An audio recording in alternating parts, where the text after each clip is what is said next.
Some small businesses can't afford a directory listing, but they have skills and they have talent. Their talent matches the hard work and the know-how. Their workplace can be from the kitchen or a van. The business might be set up in a home or a garage. You don't find these providers listed in a book directory, but you can find them on eqicaribbean.com, the online tool you'll need to search for products and services. Because as long as you are searching, we'll be here to list them.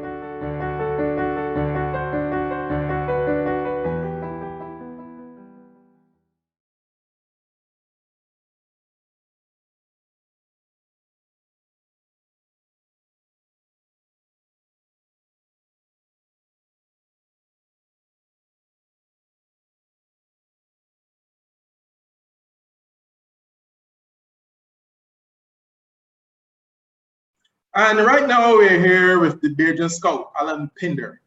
Alan, what do you have for us in the fantasy world of basketball?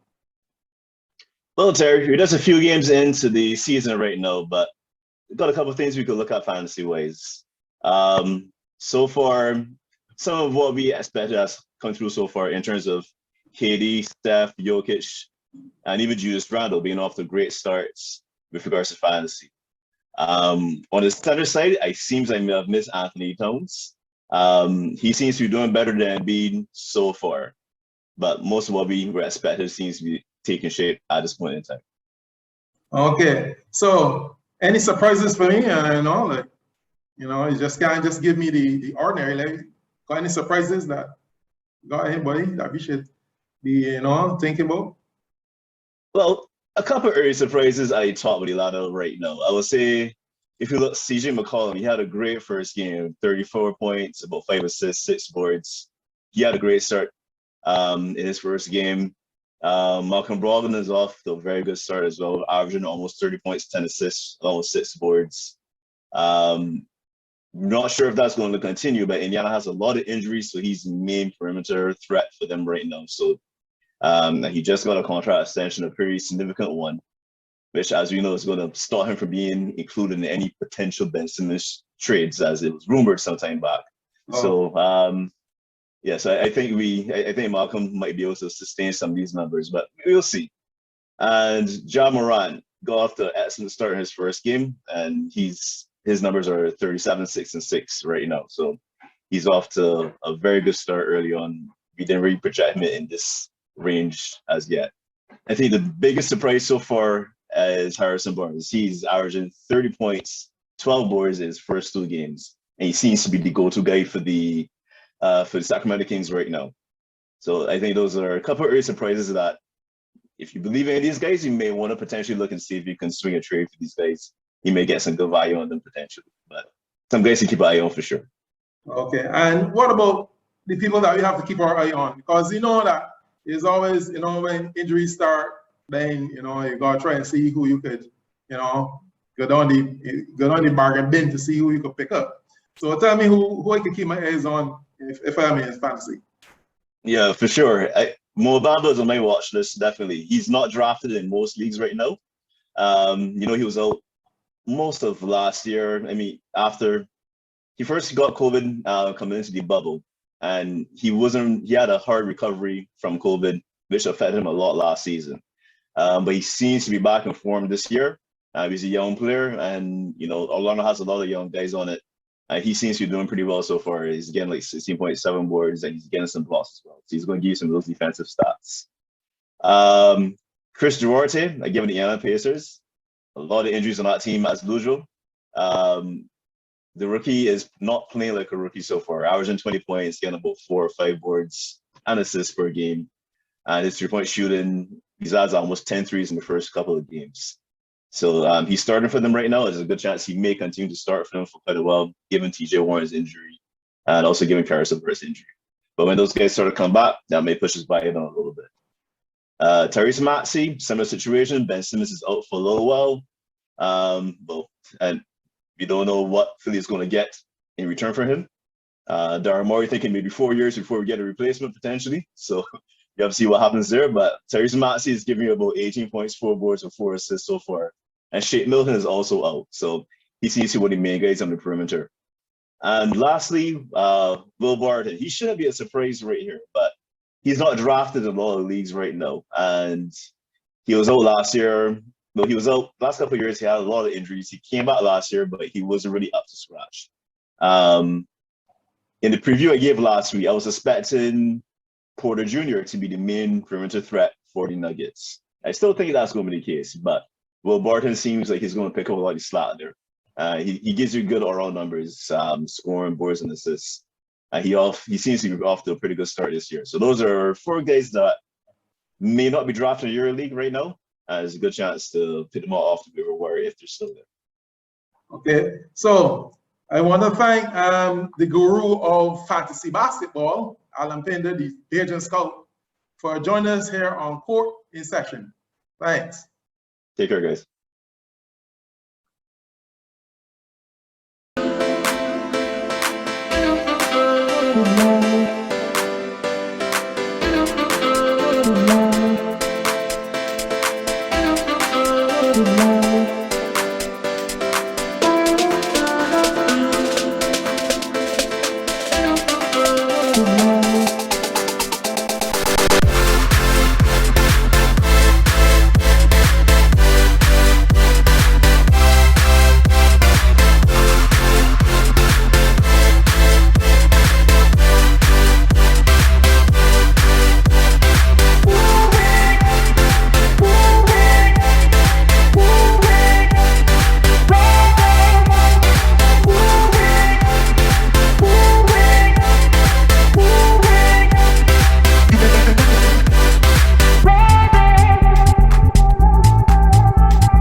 And in the paint now, we are with the 2 Avengers, Teron, Avenger 1, and Keelan, Avenger 2. And today we'll take in the NBA, the first week in the NBA. So Keelan, tell me, in the West, what do you see out there in the West? Well, on the last podcast, apparently, an OKC fan told me that I should not diss their team, and they proceeded to go on 3 to start the season. So, that's not really. obviously, he's. Well, okay. Let's yeah, Mr. Darren Early. So, all right. So up top, well, not up top, well, supposedly up top, the Lakers having a little bit of a shaky start. Westbrook. Yeah, they were playing a lot. Yeah, they were playing some not basketball. It looked more like rugby.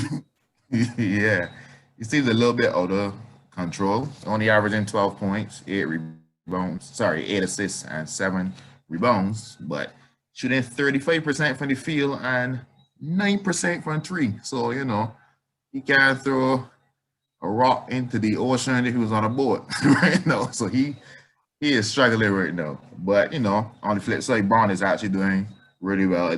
They say Curry has impacted the league with the 3-point shooting. Well, Braun taking 10 threes a game. He letting them fly. But he's shooting 48% from 3. So that's good. At least this early. Yeah, early start. It might most of them will come back down to earth, but it's still a good start. The LA team, them struggling too. Them is 0-2. They lost some close games, but not a great start. But as you say, early in the season. So who else that we got to talk about? I got like a team of the week. Warriors. 3-0. I think that's a very great start. I don't think they're the only team that won 3 games in the West. So they obviously got with the team of the week. They played the 2 LA teams who they beat up on, and then they played the Kings last night. You can get a fairly comfortable win in the end. They went, when you know, second, the honorable mention goes to the Nuggets. They were 2-0, you know. So I mean, if you got undefeated, you have a pretty good chance of contending for the team of the week. And my player of the week in the Western Conference, well, he comes from the team of the week, Steph Curry. I mean, like, he had 45 points the other day at 25 points in one quarter and then missed. It was too easy.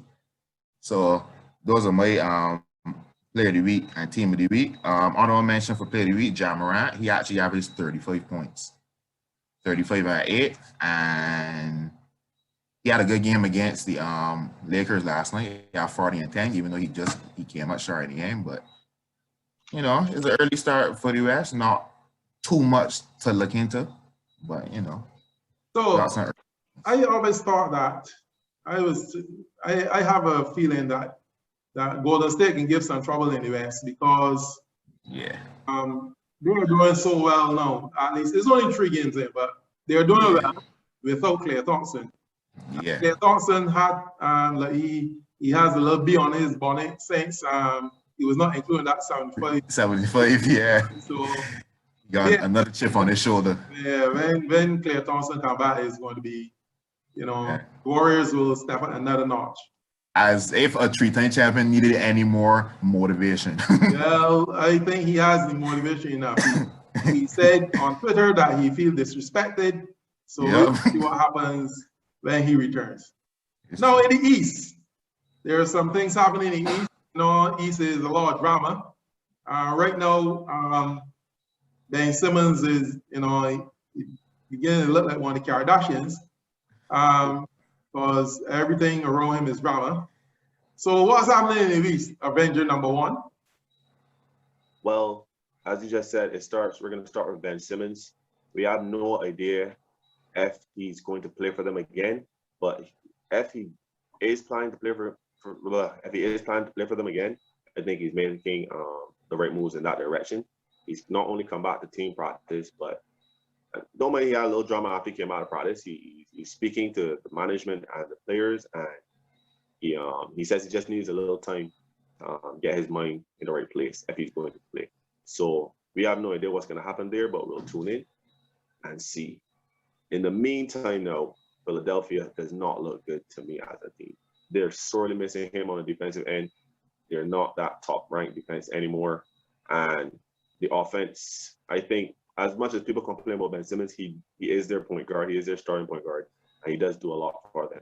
Even though they were experimenting with him at 4, he was still the one with the ball in his hand all the time. And people like Seth Curry and Tobias don't get looks as easy anymore. And Matisse Thybulle has not stepped up and taken the mantle from him. So, that team is not to cut you off, but interesting enough, somebody who I realized is actually really missing Ben Simmons, Danny Green. Like, he's not. I saw games where he had like 0 shot attempts. He's not getting any open looks. Danny Green is suffering. Yeah. But let's move on. The next team in the East, again, really disappointing for me.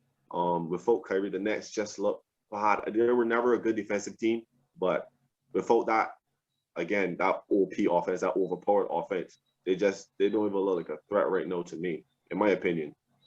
As I said, whenever they have to stagger those 2 stars, one goes off the court and you can just focus on the other.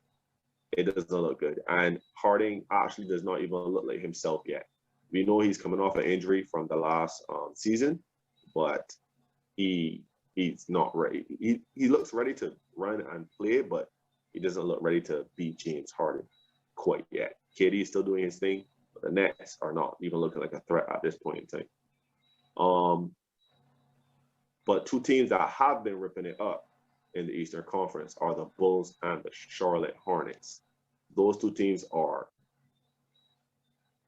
I don't even know how to put it in words. Like, the Bulls are just clamping down on people defensively, and the Charlotte Hornets, they're 5th in pace. I don't know what the other 4 teams are that are faster than them, because those guys play fast. They play fast and they're lethal. They're just running at you. They kind of play like the Warriors, in my opinion.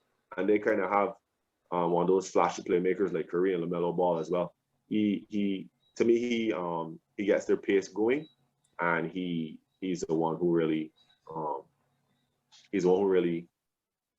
capitalizes on the looks that are created in the frantic chaos that they create when they run. I'd say that between the two, the Bulls and the Charlotte Hornets, my team of the week will have to be Charlotte just because their schedule is a little tougher. I think the Bulls, even though the Bulls do look good, they were playing slightly easier opponents. The 3 games, they're both 3-0. I don't know if I mentioned that. They're both 3-0. But the Bulls kind of had a slightly easier record. So I'm going to say that Charlotte is the team of the week, and the Bulls are the runner-up for me. Who you say would be the Eastern Conference player that week, in your opinion? I honestly have to go with Miles Bridges. Miles Bridges is totally jumping me with how good he's been. Like, he's not someone I thought of making a huge leap offensively and defensively. Like, he was already a good defender, but he looks like a very young, athletic PJ Tucker on defense, and he's just scoring all over the place. He's been a monster this first week, so I hope he continues it out. He's somewhat interesting to watch this week. If I did have a runner-up, though, in terms of player of the week in the East, the Pacers rookie, Duarte, I think that's how you pronounce it. Duarte. Yeah, he's been a surprise. Boy, that man looks like he's been in this league a couple years. He's a nice surprise. It's interesting, though, that both teams, with the Ball brothers being the point guards, they didn't realize that, the quick teams, and well, they had quick start.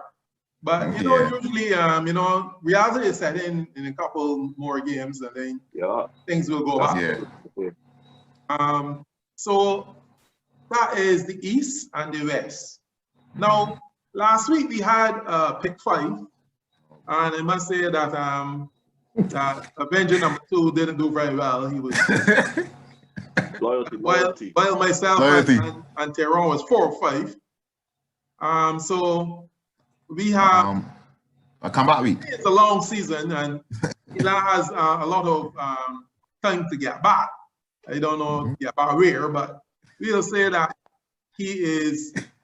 right now he's trailing, and if he continues at this pace, he'll be trailing even further.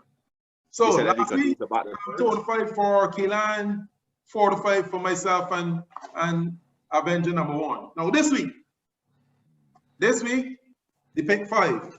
First game on Tuesday is the Sixers versus the Sixers at the Knicks. Sorry. So who you got? Sixers at the Knicks. I'll go for you first, Keelan. Who you got? Sixers at the Knicks. Sixers at the Knicks. Again, Knicks. You got Knicks. So Keelan go with the Knicks. Teron.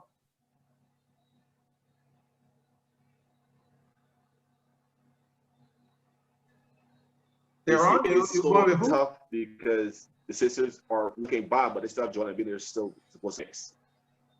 Okay, so you got Sixers?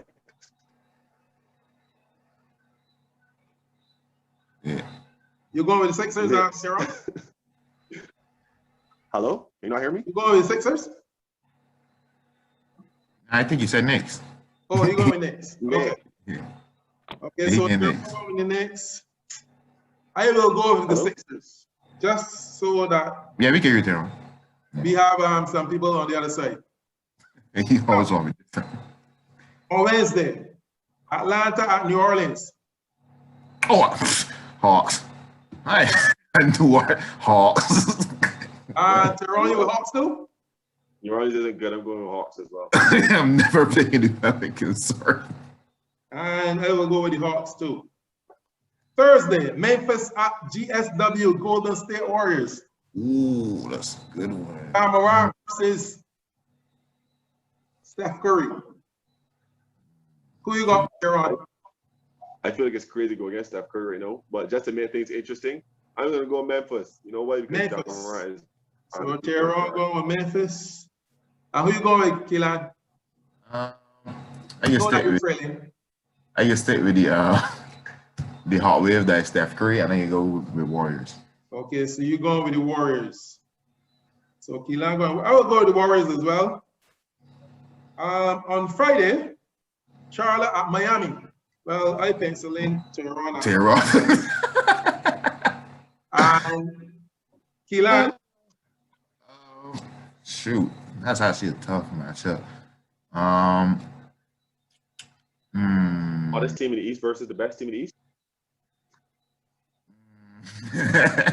I mean, right now, between like in terms of our roster between Heat and Bucks, I will go with two of them as the best teams in the East right now, honestly.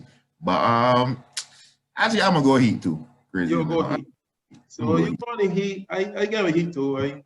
I'm not going with Charlotte. Sorry. Yeah. And on Saturday, Utah and Chicago. Utah and Chicago. That's actually a match I really want to see. Utah and Chicago. I will go first. I will go with Chicago. The crazy thing is, right? Me and Tyrone were in a group chat having a discussion about like who did the Bulls really play at. Like they look good at and even Tyrone said that this schedule has been a little bit easier. So I really want to see them against a good team to really know how it is. But DeRozan is my favorite player. Is one of my favorite players. So I'm gonna go with the Bulls. You're going with the Bulls. Yeah. After all of that, he's still going with the Bulls. He's still going with the Bulls. You go with the Bulls too on Tyrone, or are you taking Utah? I gotta go with the Bulls, man. Their defense looks too rough, and Utah actually hasn't been as they're not. I think they started the season kind of slow for them. So yeah, I think the Bulls are going to take that one. But usually Utah is always starting season slow though. They always start slow, and in the middle of the season then just catch themselves and then move on. Anyway, thank you, the Avengers, Teron King and Keelan Phillips, for In the Paint. And right now, court in session is adjourned.